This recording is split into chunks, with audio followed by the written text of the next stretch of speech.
Has the gospel stalled in certain areas? Has it fizzled out?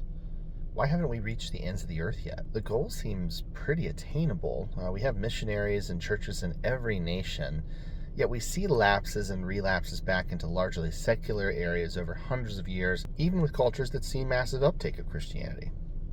So what gives here? The Bible hinges on interpretation.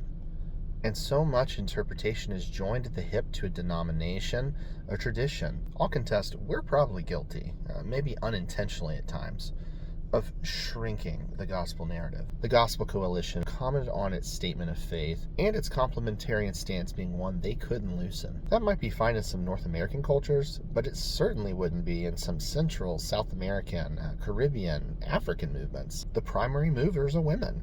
They get the family to church, they motivate the men to be part of the community. That's how their cultures function. And those are even more common than matriarchal societies, which the buck stops there. The women in leadership, they have the final say. Men may even be considered second class in some ways in these cultures. Which, what's this all to say?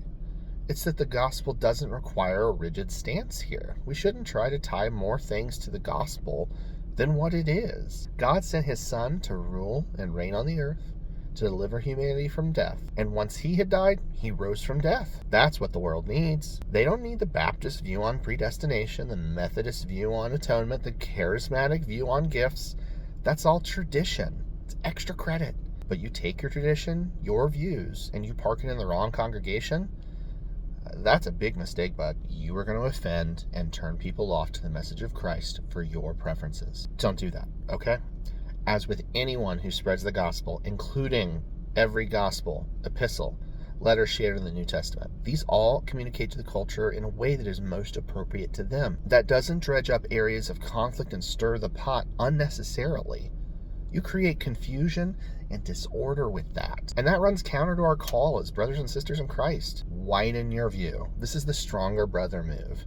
If we live and die by our preferences, the gospel will too. And at a point, you know what? Your views don't matter. Make disciples with perspectives from the places that understand what's important in the culture, what they struggle with. In many nations, people won't even talk to a foreigner. We have to widen how we think about approaching God's big picture, or we're just going to be guilty of being closed-minded.